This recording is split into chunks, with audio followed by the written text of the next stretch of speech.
So I got introduced to you through Ed Bassmaster's feed, and like many people, I'm sure that's the case. But in the YouTube world, anyway, I think that's how that comes across. But I wanted to talk to you about the joy that you release. I believe that we all have the kingdom of God living inside of us, and we have the privilege and the responsibility of releasing that kingdom everywhere we go.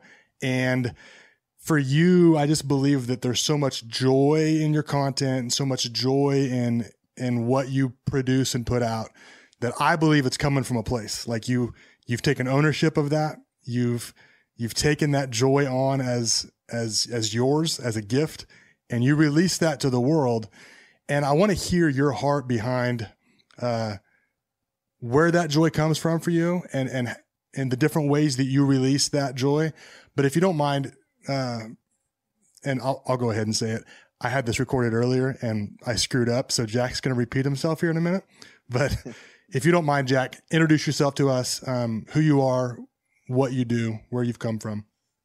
Well, I'm Jack Vale, and I used to have this little fart toy that made noises, and I would carry it around with me everywhere I went. And I was so disappointed one day when it broke. I was so bummed. And, I had this thing. It actually broke a long time prior to that, and I'd tape it up and fix it and repair it. Finally, it just died. So I didn't have it anymore, and it was really a bummer because I realized I depended on this thing. It sounds ridiculous, but man, I would tell people I had my keys, wallet, and my fart toy. Yeah. So and then I tried to get it again. I couldn't find it. The company died, and stores couldn't find it, and it just disappeared. So I had my attorney make some calls and look into it, and do some digging, and we found out that. Long story short, the patent on that product expired a long time prior, which left it open to the free market to get to design your own and sell these things. So I went and found a manufacturer and created my own. I tweaked the design, and I went through all this trial and error for about 6 months. Finally, we settled on a manufacturer, and we had pooters, I called them, being made, real pooters. I was so excited. Look at that. That's great. There it is. And hey, there you go. I like that. I got one here too. I figured you had one. Oh, why would you not have one? Yeah. Yeah, we got to give it this. Hold on, ready? Here we go. There you go. Now see, if you warm it up a little bit in your hand, you put a little chapstick around it. You get that deep. That's good. Tone. I always have that high pitch. I can't get rid of it. But anyway. Yeah. Oh, I could help you. We'll have to do some one-on-one tutorials after this. Let's do it. The expert in human flatulence. That's Vale. True. That's true. Okay. I said earlier, when people, if they can't quite place the name with the face and they see me in public or something, they're like, "You're the fart guy, right? You're the fart guy." So I embraced that a long time ago. And, but anyway, so, I did everything that you're supposed to do when you have an invention or creation like this. And you want to get it into the big box retailers. You want to get it into the stores, know. So I started doing that and discovered it was hard to do that. And so you've really got to want to grind, right? Mm-hmm. I mean, it kind of becomes your life. Really do. Yeah. Yeah. And I was still using it. Like the new ones that I created myself, I would take it with me everywhere I went still. And somebody would laugh every single time. Yeah. So everybody's everybody's doing something on YouTube now. It's 2007. So there wasn't really anybody at that time, though, doing this. So I started making these videos on YouTube to bring notoriety to my little toy here. Yeah. And so I started making these videos, and you just see me. The first ones are embarrassing. If you go back through and watch 2007, 8. You look so young, bro. And the quality, I got old in 13 years, I'll tell you. But it's all the times I got punched in the store. Exactly. A little distorted face. Yeah. That's right. And, I really just enjoyed it so much. And within just, I don't know, 3 or 4 videos, they started to take off, and people started buying these things. And I went from selling 1 or 2 a week to selling, 20 or 30 in a day. Yeah. And I was like, if I could spend the rest of my life doing this, that'd be pretty cool. Yeah. And so after the first couple of years, I did nothing but these. And then I started to branch out and do other forms of comedy and different pranks and stuff. And I just had such a good time doing it. But the enjoyment and satisfaction that I got out of watching people laugh. Yeah. People are they keep to themselves these days. And if you go into Walmart or Target, you see that there's a lot of people who are socially awkward. And I don't mean, I'm not even talking about introverted people necessarily, because that's a separate thing. It's like everyone just goes in with this mentality. You're not planning to meet anybody. It's like tunnel vision. It's like, I'm just going to get my stuff. I'm going to put it in the thing and I'm going to leave. And the thing that this did was it broke up the monotony from the day. Yeah.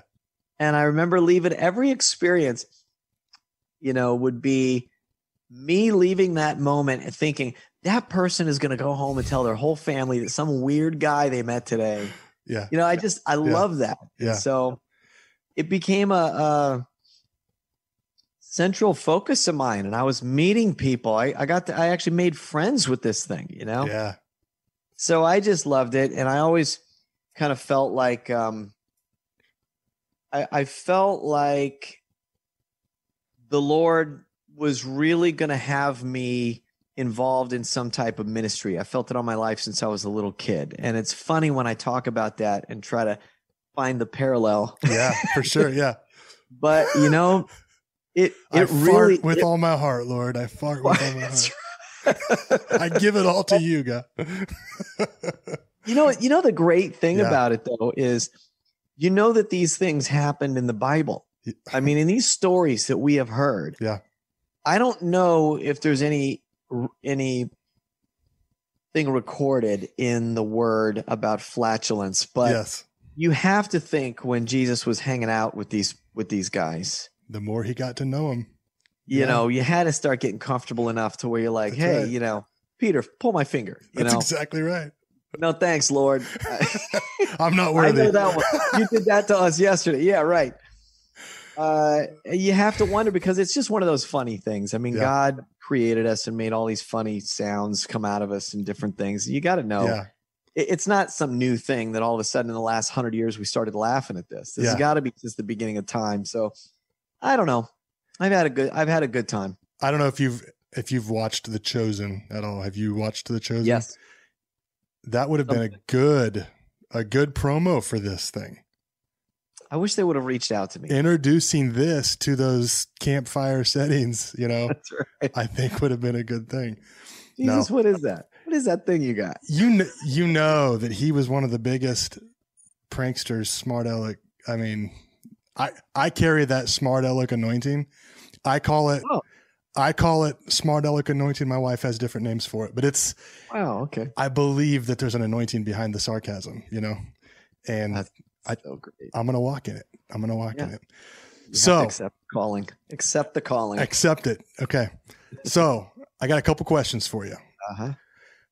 What was your first? So was the pooter, the farting stuff? Was that the first stuff that you did? Like was the YouTube channel your first prankster stuff?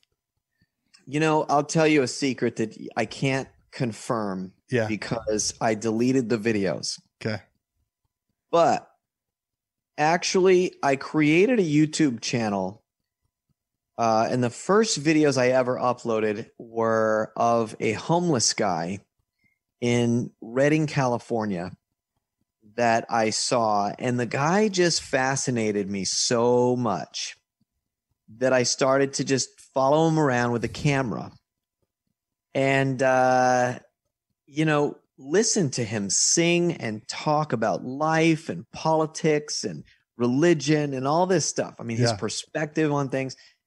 And I uploaded probably, 10 or 11 of those videos first. Yeah.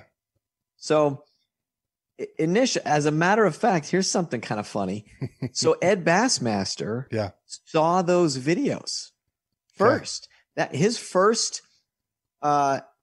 impression of me was listening to my voice behind the camera, following around this guy. Oh, wow. Yeah.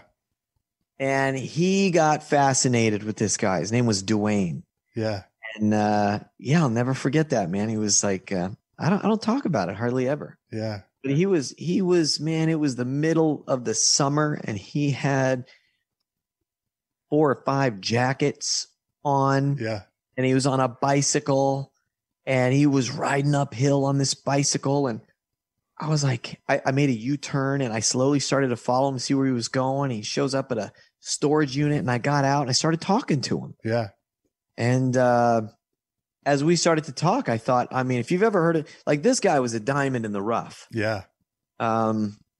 So we kind of made an unofficial arrangement, and it was that he would let me follow him around and shoot different things. Yeah. Which he really enjoyed because it put him in the spotlight and he had a lot to say. Yeah. And then I would show up with Taco Bell, Burger King, you know, take him out to steak dinner or something sometimes.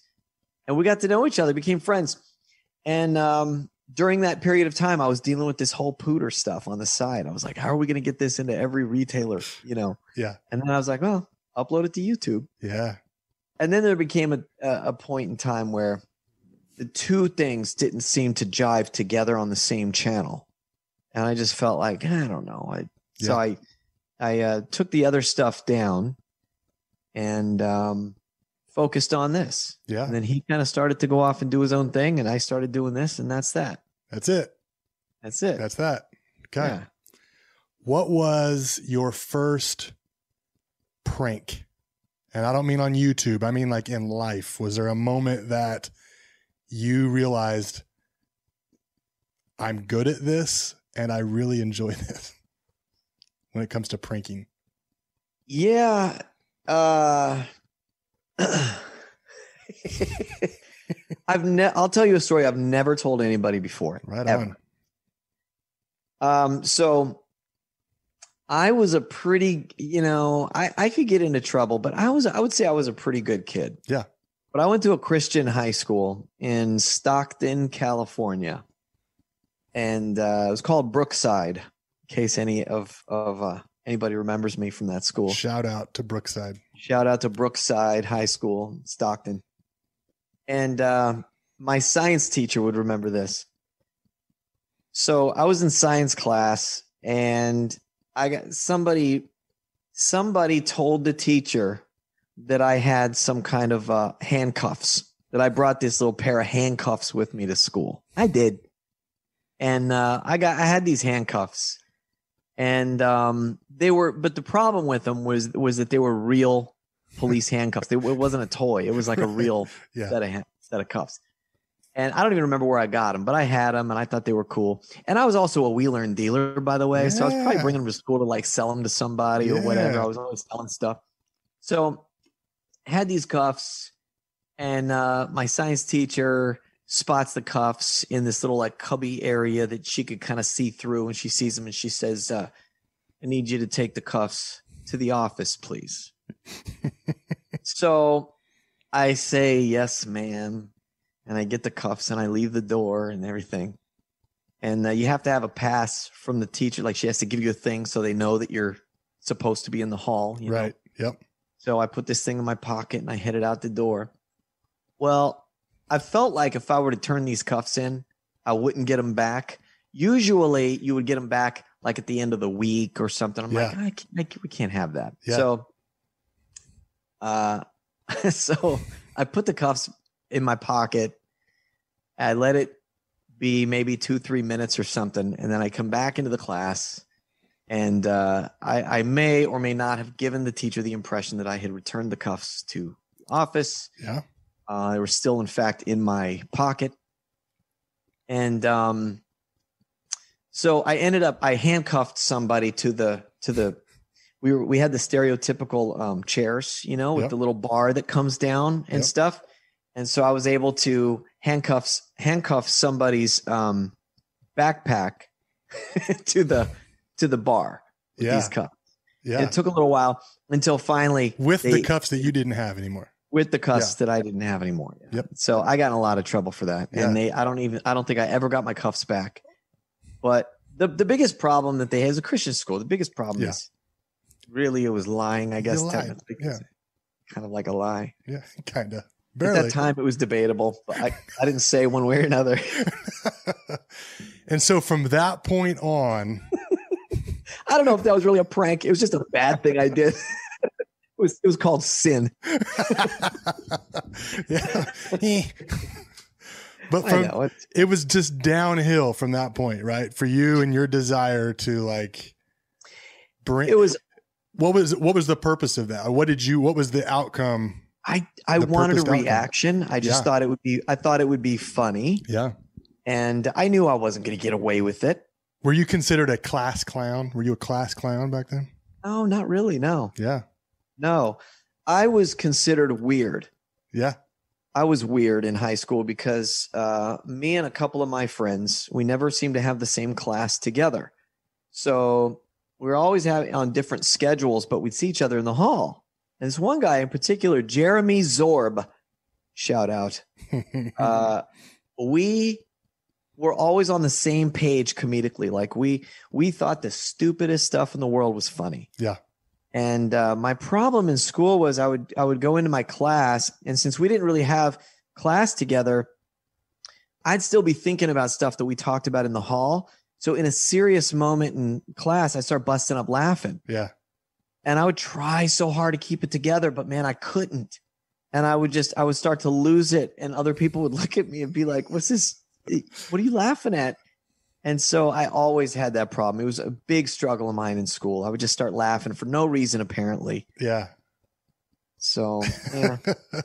How many videos do you have out there? Over 1,000. Over 1,000. How many views do you think? Well, on YouTube and Facebook collectively, it's like approaching like 15 billion, I think. 15 billion with a B? Billion? Mm-hmm. Yeah. Wow. Did you ever think that was going to be the case? When you started this thing, were you thinking billions? No, not. That's a big number. Really, no. 15 billion is a big number. Well, Facebook is the one that really made that a possibility, because I think if you look at my YouTube numbers on my own YouTube channel, there's probably 500 million. And then there's another 500 million on other people's channels that I collaborated with or whatever. So really less than 10% of that amount is really just from YouTube. Everything else is Facebook is unbelievable, man. Yeah, I mean, that's crazy. People watch videos over and over on Facebook. Of all the videos, of all those moments of pranking and joy and laughter, what was your favorite? What was your favorite prank? What was your favorite moment of all those? Is there one that sticks out more than others? I don't know if there's one actual like moment that sticks out. I could give you answers for my favorite prank. Yeah. To film, like my favorite series or something like that. Yeah. Yeah. My favorite type. It's funny. People will ask my favorite type, or my favorite series or whatever. And they're always kind of disappointed if I don't say the pooter. They want me to say that, I think. Yeah. And it's great. I love it. It's really my bread and butter. It's who I am to the core. But, I'm going to give you an answer. Yes, let's do it. I'm going to give you an answer. My favorite moment, if you're holding a gun to my head, I would say, couple years ago, I was in, I think, Las Vegas at a Walmart, and I approached this lady who was looking at purses, and I had a pooter ready. I was just going to do a simple pooter video, make a fart sound, get a reaction, and move on. Well, she started up like a conversation with me before I did anything. She was just a talkative, sweet lady. And So I entered into the conversation a little bit. She was trying to, this one, that, and the other, talking about purses. So then she starts talking about how she's going in for some gastral surgery. Yeah. I couldn't believe if that's not an opportunity to do a fart joke, So I'm like, well, this is kind of a serious thing though. It could be, I don't know. She's going in for surgery. How do I do this? It's a perfect opportunity. Yeah. So I said, oh man, this is how I get it out. And I kind of did this thing, have my pooter in my pocket here, and I'm pressing on my stomach. And I'm just, if you kind of, I'll let you yes. experience the whole thing here. So, and I would push as I pushed, you should have seen her. She was, well, you can, it's a video on YouTube. Yeah. But she was astounded. I mean, she was like, you did that? How did you do that? How did you get that out? And I'm like, well, you just have something I learned a long time ago. When that happens, you got to just give it. It's a certain way. Put your fingers right here. She started to do it. She's like, show me again. And I said, here's what you got to do. And I gave her this, I told her how to position her arms and everything. She was trying to make this happen. So there was even a moment she did it and I squeezed it and she goes, oh, no, that was you. And I said, nope, that was you. Anyway, it was such a good moment. And that moment turned into, do you know what video I'm talking about, by the way? I feel like I've seen that one. It sounds very familiar, but I went kind of rapid fire this last year on them. So here's how it ended up. Yeah. Since we had built a rapport, she started to talk about some really serious issues. It went from funny and curious and how did you do that to her talking about some really, really serious issues. Yeah. She starts talking about how her son committed suicide. Wow. Her husband passed away not that long ago, even from something. I mean, this lady was like alone and talking to me about this stuff. And I was really moved by this. Anyways, I think actually what happened was it might have been after I let her in on the joke. She started laughing and got a real kick out of everything. Yeah. And started talking about how important it is today to laugh. Wow. Because you need more laughter in your life. And when she started to talk about her son and her husband and these things that are unimaginable things to go through, before I left, I said, can I pray with you? Yeah. And there we were in the middle of Walmart praying together. The fart guy. That's right. And I walked away from that thinking, if, God can and will use anyone and anything that he wants to use. And you've heard, people have said before, if God will use a donkey, he can use me, whatever. But, there is so much truth to that. Yeah. God will use, he is God. Yeah. He is capable of doing whatever it is that's going to further his kingdom. It's good. And, preach it, Jack. What's that? Preach it, Jack. Here we go.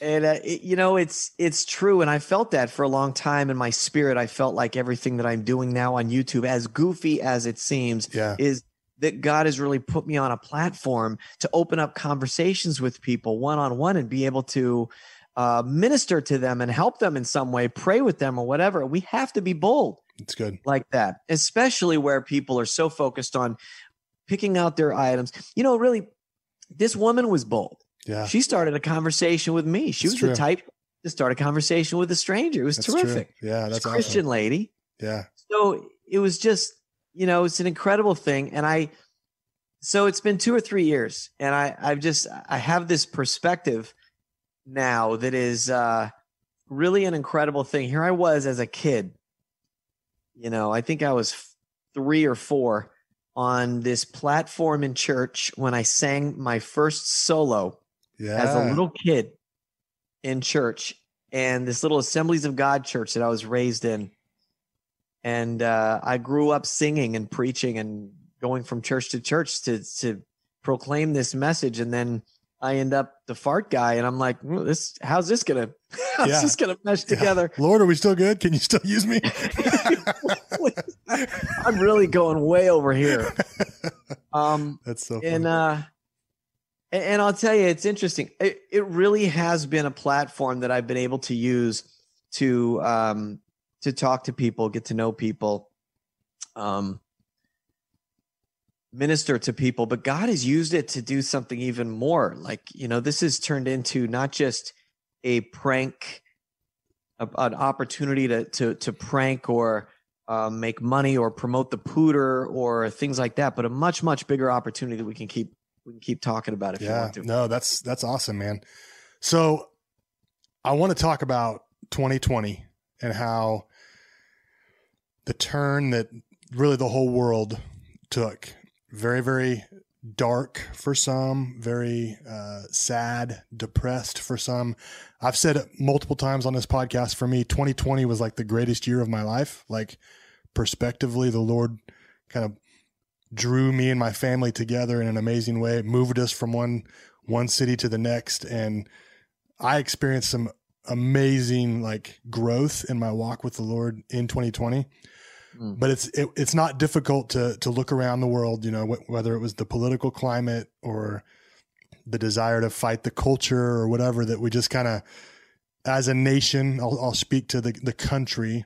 It was dark and it was hard to watch sometimes, but I knew every time that I would jump onto your channel that there would be like this freedom away from all of that stuff. Can you talk about, did you feel any responsibility during that time to keep people grounded at all? I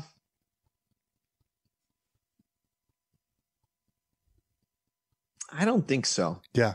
I think it's always been very lighthearted to me. Yeah. I still don't quite,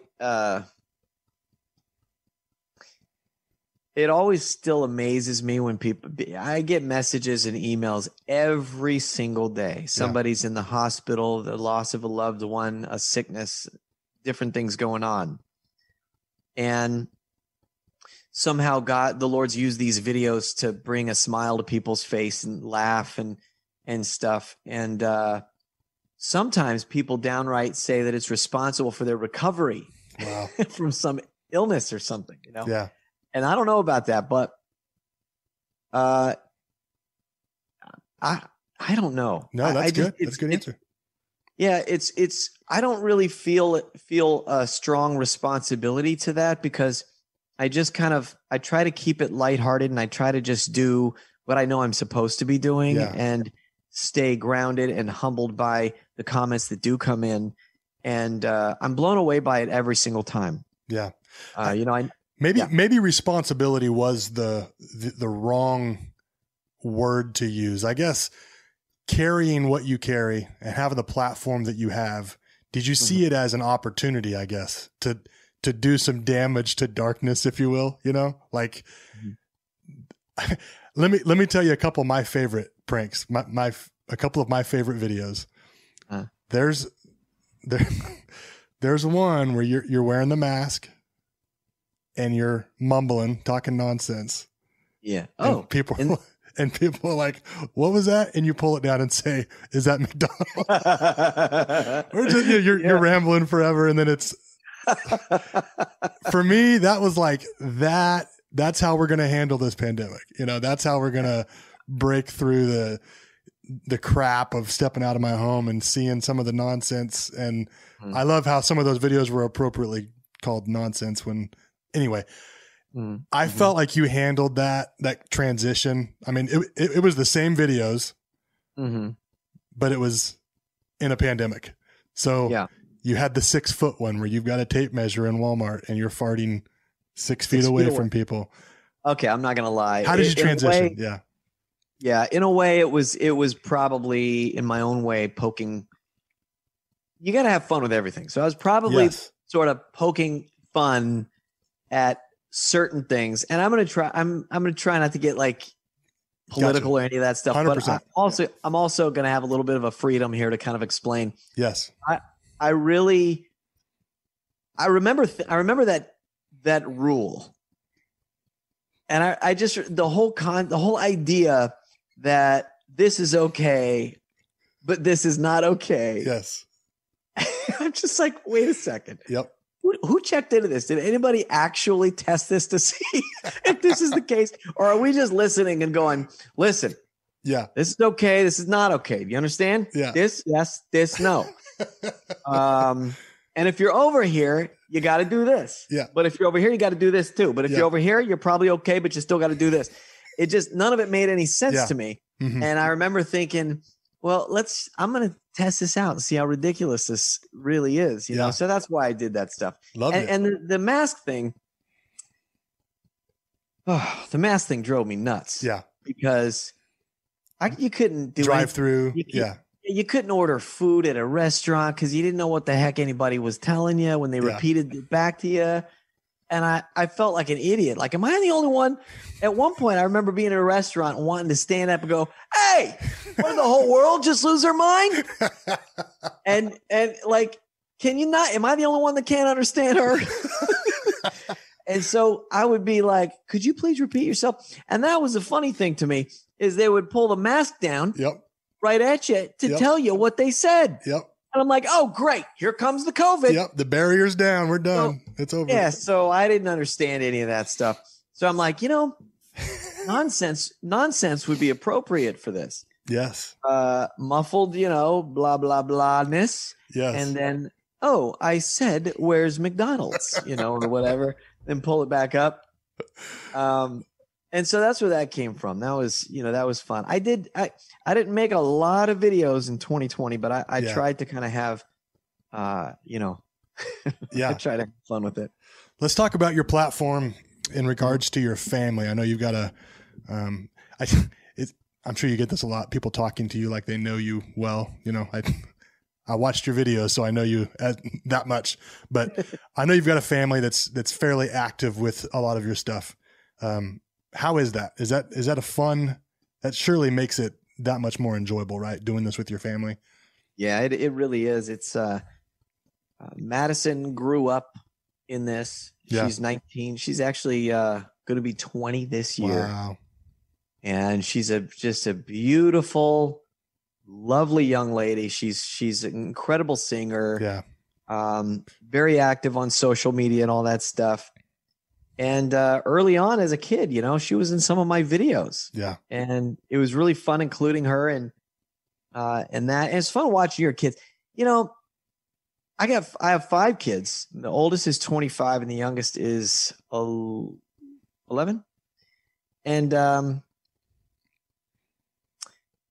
it's fun watching them grow up and see how active. I want to say everybody has always really been excited about being in the videos and being a part of social media. Yeah.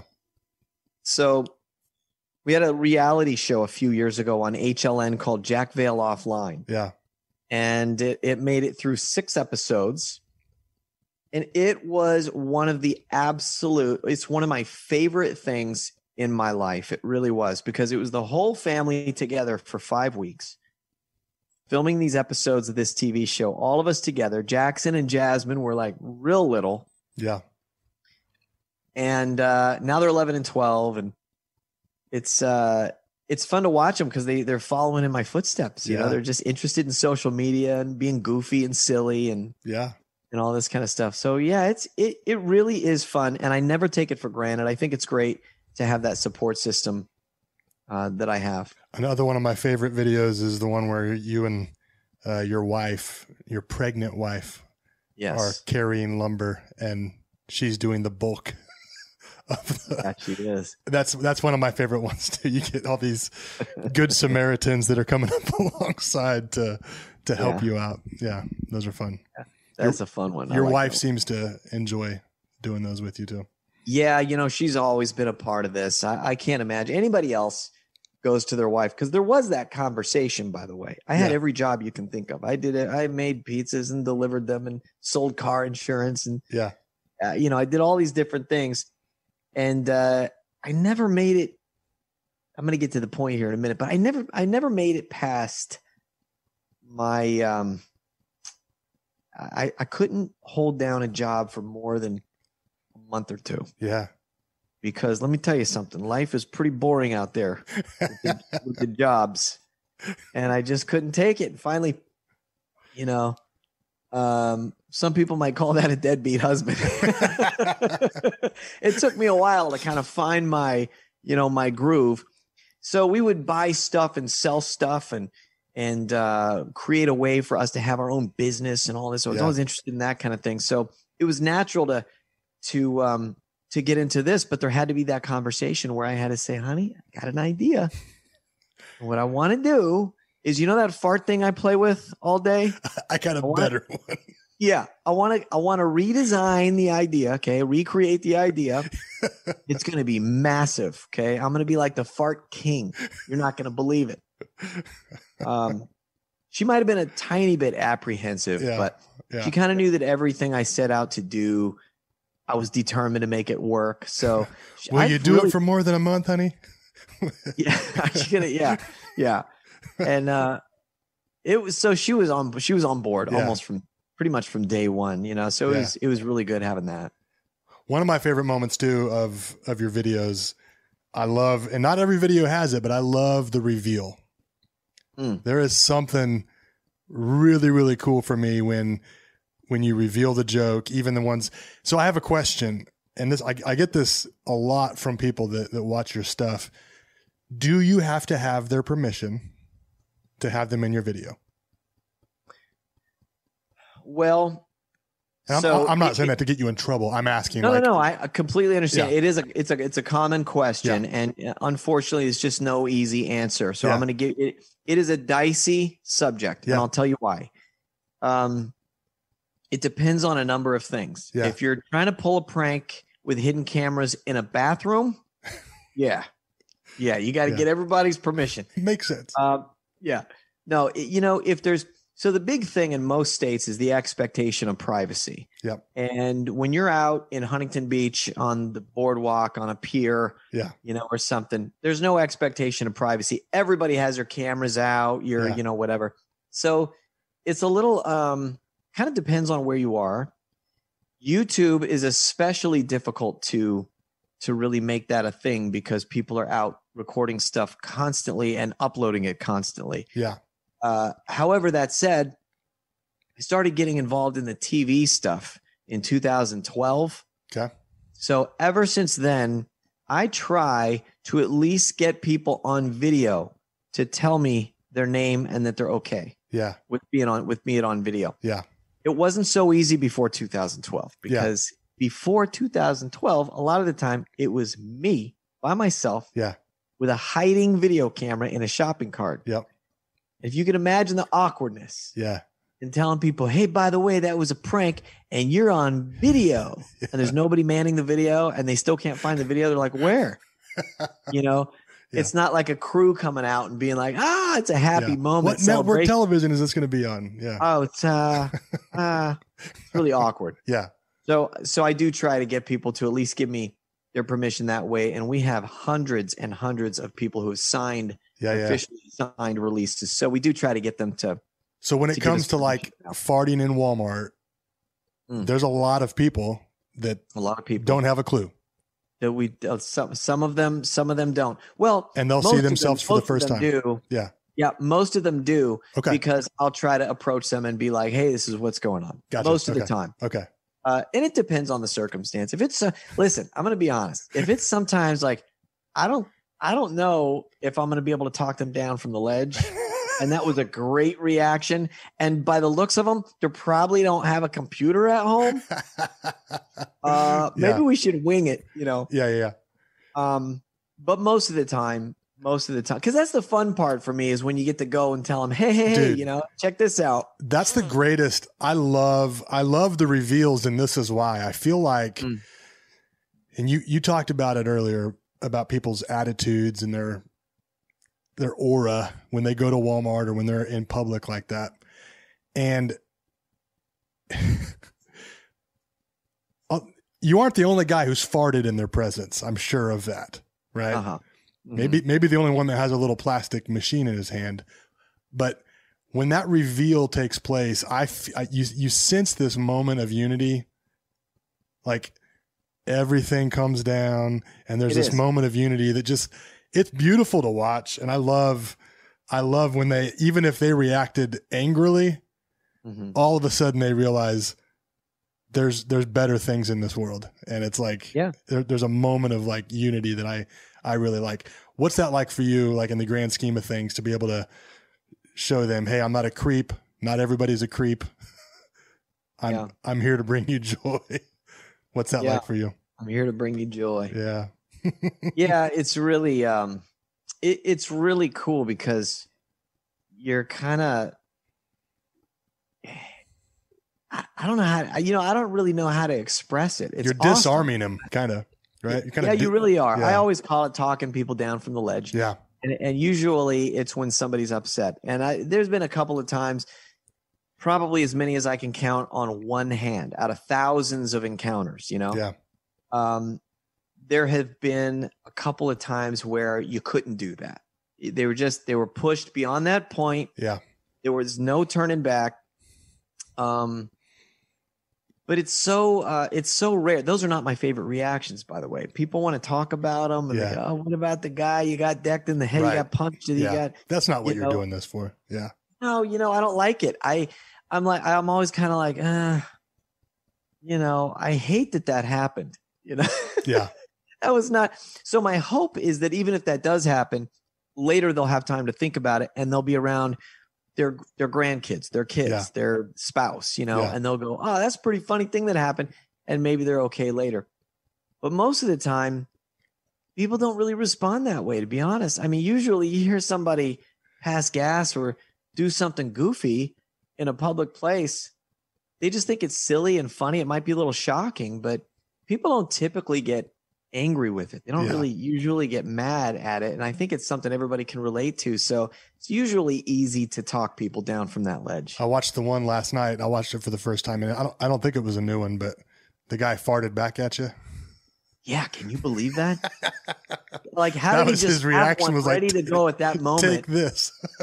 It's almost like, I wonder if he was building that up. Like he was like, I can't do that, Yeah. And then he was just relieved when that happened to him so that he could fart back. Apparently this is the place that we can do this. Yeah.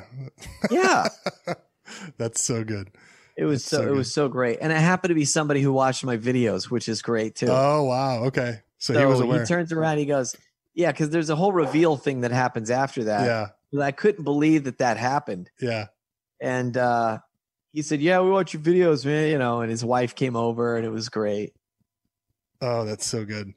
Yeah. Talk to us about Unveiled.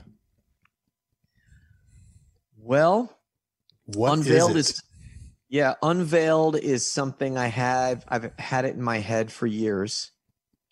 Unveiled spelled a little bit differently with my last name in the middle. And we almost called my TV show Unveiled. Yeah. And it ended up being called Jack Vale Offline. And so that kind of left it open for me to use it for something else. And I never really thought this would be an opportunity this big, but I think there's a lack of good family-friendly TV networks that people can watch. For sure. TV Land even started out that way. Yeah. And they took a turn. Yeah. And it's just like, what is happening here? And you got the Comedy Network, but you got to be careful with everything. You don't know what time of day it is and what everything's rated. Yep. So so there's nothing in the middle. It seems like to me, there's not like, well, this is more appropriate for just kids. And then adults, you're over here and it's all over the place. Yeah. So I just felt like I wanted to start a TV network that had stuff that the whole family could enjoy together. And so about 8 months ago, an opportunity was presented to me by one of the major platforms to be able to get something like this out there and push it out to make sure that it was on every TV platform out there, whether it's, nowadays you got Zumo and Pluto and Roku, Samsung TV and Roku. And you got all these TV options. Then you got the big ones, Comcast and Dish and Direct and all this stuff. And these guys were like, this is gonna be on everything. And it's gonna be a rollout of about 6 months roughly. Wow. But it's gonna start on a handful, and it's gonna go every week or so. There's gonna be a new one, and pretty soon, hopefully by the end of the year, it's gonna be everywhere. And it's not even the prank network. It's really there'll be a lot of pranks. Yeah. But it's more of just comedy that you don't have to be embarrassed to watch it in front of the kids. Yeah. I just want to bring people together. I want people to be able to sit down in their living room like the good old days and watch TV, have shows that they can watch, and they can just sit there. And we're even taking it a step further. We're producing content that is one-offs, and we're going to combine it with the actual TV commercial. So when there's a commercial break, in the middle of the commercial break, there's going to be like a sketch right in the middle of there. Wow. So you're going to wonder if this is a commercial or what. Like, you're going to want to watch the commercials because that's what it is. The app is available now, through all the platforms, Apple TV and all that stuff. And it's a lot of pranks. It's a lot of pranks there, but as it grows and keeps pushing on, we've licensed a ton of content from my favorite family friendly creators on YouTube and TV shows and stuff like that. It's so good because aside from the, grotesque humor and the stuff that's out there that I'm, not a big fan of myself. And I've got young girls too, that I'd like to keep a little more wholesome than that. Apart from that, comedy has just kind of lost its way in a lot of ways. And I want things that are funny. Yeah. And so I know that one thing that I love about your channel and the stuff that you produce is the human element of it, to where it's not all produced. The reactions you get aren't produced reactions. The people that you come across, that is human stuff, right? That is the stuff that's funny to me. Yeah. Not only is the fart noise funny, but the reactions to a natural thing like that is funny. Do you feel like that's something that's missing in like the landscape of television is like just funny? Yeah. I want to bring back, like, if you take pranks, for example, I want to bring pranks. I want to put the funny back in the prank. Yeah. YouTube is this platform. Everybody can upload whatever they want. Yeah. And it could go insanely viral for no reason other than no reason. I mean, things can go viral there. You just like, there's nothing even really behind it. Like, the weirdest stuff can go crazy. And when you give people a platform to do whatever they want to do, there might be a lot of good stuff. There's a whole lot of bad stuff too. Yeah, for sure. And I grew up thinking that candid camera and bloopers and practical jokes was the funniest stuff in the world. Right. Yeah. Those were just experiments where they set up situations in public places, restaurants and office buildings and all kinds of places where they would just have fun and just watch how people reacted. It wasn't about pushing the envelope. Right. It wasn't about being mean-spirited or dressing up in sexy clothes. Yeah. It was about getting a natural, like you just said, human reaction from something absurd in public. And that was really fun for me to watch. Yeah. So that's what I want to do. Yeah. I want to get back to some of that stuff and show people really what's funny. And there's a few people on YouTube that I think do a really good job. My Uncle John does a good job. He's got his own YouTube channel and stuff. Tom Mabe is another one that I like a lot. There's some people that just have that comedic sensibility. Yeah. That make those reactions from the public even better. Yeah. That's so good. So I've been following your social for not very long, actually. I kind of got involved with your social here recently, and you posted, you had a post about Carman on there, and it got my attention. And then that's when I began to wonder, is this guy a believer? You haven't put out anything that made me think you weren't. You just kind of never know anymore these days.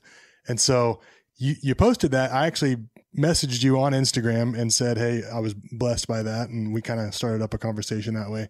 But what's your relationship with Carman? He was one, I probably saw him 6 or 7 times, I think, in concert. And I was curious about your relationship with them. Yeah. I met Carman back in July, beginning of July. And, I'm going to try to give you not the long version of this, because there's a little bit more to it, but I went with a friend of mine to go to a Carman concert, and it was about an hour drive from us. We knew we had to go when we heard about it, and we showed up, and there were some people that spotted us and, took a couple of pictures and stuff. And then Carman's road manager saw me and came up to me and sat down and started to talk to me and asked me some questions and stuff like that. So, oh, so you're a Carman fan, and it was really nice. I mean, for me, I meet a lot of people, celebrities and stuff like that. But to get to kind of talk to somebody who worked with Carman, and I was very interested in that because Carman impacted my life growing up in a way that nobody else ever did. And I knew I went, you said that you've been to a lot of Carman concerts. I've been to probably 13, something like that. And the one thing that I knew about every single show that I went to was that it was going to be free. Yeah. And I knew that people were going to come up in droves getting saved. Yeah. So. And it was going to be a good show. It was going to be a great show. Yeah. That's right. So I got to know that guy a little bit. And then next thing you know, at the end, we enjoyed the concert. And then at the end of the concert, he's like, hey, follow me. So we went out to the bus and sat there and talked for a little while on the bus. And Carman shows up. He's changing his clothes, putting on a shirt. He's buttoning up his shirt. And he was changing his clothes because he does this thing at the end of the show where he goes to the bus, changes his clothes, then he goes back to the church and signs autographs and pictures and all that stuff for people. So people are kind of waiting to talk to him. And so we're sitting there, and I'm secretly hoping, what if he's a fan? What if he knows my videos? What if he's familiar with my work? Yeah. Didn't have a clue who I was. So good. And so, I got to explain to him what I do for a living. And, you see this thing? Let me show you something. Let me explain something. You think you're the champion? Let me show you something. Yeah. I got your champion right here. And so, I think he got it, but we started talking about everything. His social media and these different things. There was some kind of a connection there, and we just sort of clicked, and we really kind of hit it off. And I said, Carman, when I was 15 at the Radically Saved tour, a lady from my church waited in line to get your, and I thought she was trying to get your autograph. She waits in line for like an hour. She finally makes it up to you. And she says to you, as your feet are dangling off the stage, you're sitting there, and she says, you see that kid over there? It would mean the world to him if you would pay just a little bit of attention to him, special attention. I didn't know she did that. I had no idea. So she leaves the line. I'm waiting over there. I just can't believe I'm in the presence of Carman. I'm this kid who knew he was like the Elvis of Christian music. He was, this really big deal. And the line dwindles down, and finally he snaps his fingers at me. And I turn and look, and he goes, hey, let's go. I'm like looking around, So I follow you up on the stage, and we go back to this room and you finally find an empty room and I follow you back in that room and there was a coffee pot in it. I remember exactly what it looked like. And there was a clock on the wall and it was empty and there was a couch and a chair and you sat on the couch and I sat on the chair and I just started to like throw up all this information. Like I just started telling you about my life and my, all this stuff and things that mean a lot to me and how much your music means to me and all this stuff. And you spent a half hour with me. And probably every 10 seconds, I would glance back over at the clock because the whole thing was just a blur. It was like, how is Carman spending time with this kid for a half hour in this closed off room with no distractions? He prays with me and all this stuff happened. Anyway, he's just, watching me. His eyes are that big and he's just listening to the whole story. I'm telling him this stuff. Well, I found out later, by the way, he did that all the time. Wow. Can you imagine? I thought I was special, But can you imagine his crew had just gotten used to that sort of thing? Yeah. It's like, oh, how long is Carman going to take this time? He's got somebody else. He's got adults, kids. People, they wanted to talk to him. So when something like that would happen, he would do his very best to spend that one-on-one time and pray with them and stuff. So after that moment, that was it. I think I immediately was reunited with my group, my youth group that we came with, and I just bawled like a baby. Couldn't believe any of that stuff happened. So he was really interested in all of that stuff, and it was fun telling him that story because he just listened, And so long story short, we ended up just getting to know each other. And at the end of the meeting, he tore off a piece of a Wendy's food bag, wrote his number down with a Sharpie and handed it to me and said, call me. And so we did. Within a couple of days, we started talking. And he started giving me all this information about his ministry and his life growing up and sending me family photos. You wouldn't believe it. And it was so great. We really started to get to know each other within about a month or so. Our attorneys called each other and we had a life rights deal in place to create and produce a movie about Carman's life. That's awesome. I don't think I've ever said it quite that clear yet. That is because so this is cool. all kind of it's new information that I've been giving bits and pieces out to people, but wow, it really is. And the thing that struck me more than anything that night was he stopped in the middle of a conversation and he said, anybody know how many people got saved tonight? He said that to his group in the middle of what we were talking about. And it was just one of those things, me and my buddy who was with me, Rob, we left and got dinner that night. And we were talking about how that distinct moment when he said, anybody know how many people got saved tonight?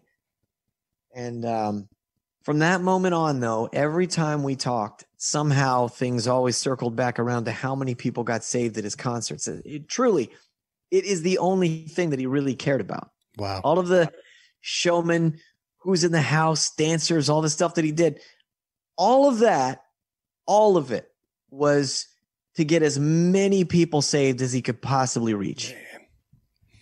Who else could go from something like the Holy Ghost hop, who's in the house, the stuff that he did to I Feel Jesus. Yeah. And you feel that presence, that anointing that's there, that nudges you, that urges you to come to the front and commit your life to the Lord and drastically change your life that much. But it was some of the stories about him growing up as a kid in New Jersey and his brother Mario, who, there was like a 7-year age difference between him. So Mario was like his older brother that like taught him how to be streetwise on the streets. And, It was, if you could imagine, the most stereotypical Italian family in Jersey. I'll bet. This was it. Yeah. And even meeting with him, it's like you're meeting with the Christian Godfather. Yeah. The Italian stallion, maybe. Yeah, that's good. Oh, he was, something else. And this guy, he just had a sweet, tender, sensitive heart, but also he had another side. Yeah. He was very serious about what he was there to do. Yeah. And if you had an idea for him, he would say, okay, but now let me ask you a question. If how is this going to bring people to the Lord? Because if this doesn't bring people to the Lord, then what's the point? Wow. And if I wish I could have had a nickel, I'm not making that up, for every time he said, because if it doesn't bring people to the Lord, what's the point? He said that all the time. Yeah. So then you'd have to say, well, this is what we're going to do, and this is how we're going to bring more people to the Lord. Wow. So when he died, it was the thing that nobody expected.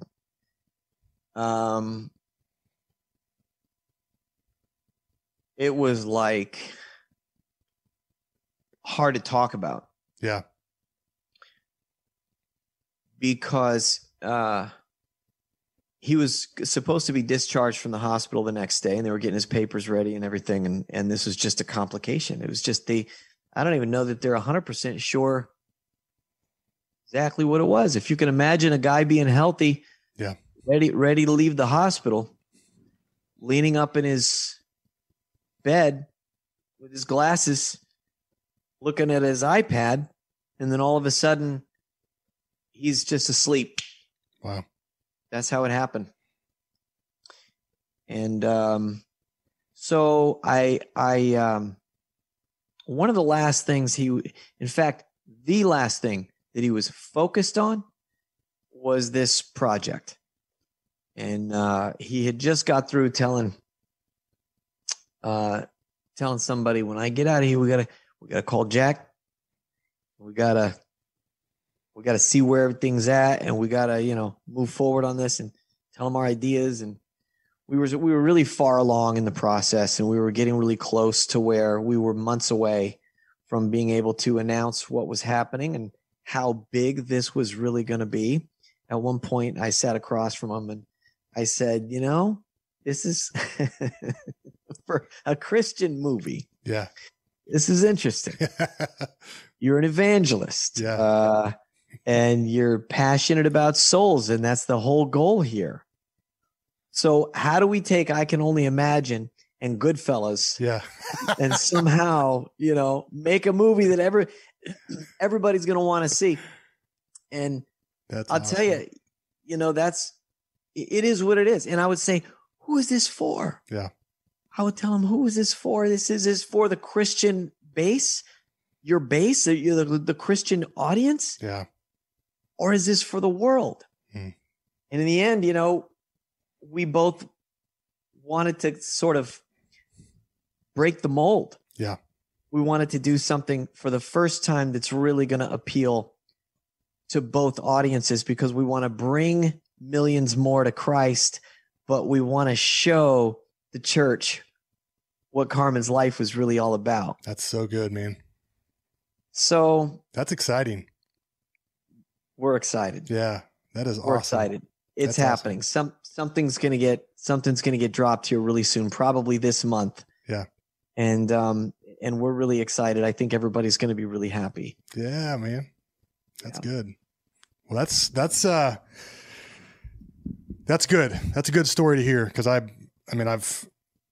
it's easy to celebritize artists and musicians a lot, and he was that for sure. He was celebrity, whether he tried to be or not. But I think hearing that, because I've dealt with the opposite of that too in concert promotions, when you work with somebody's road manager, or you see them off stage and it's like, it doesn't necessarily line up with who I thought you were going to be, but that's encouraging for sure. Yeah. And in his case, it was, I think that's why he got so much media pushback from the Christian music industry. Yeah.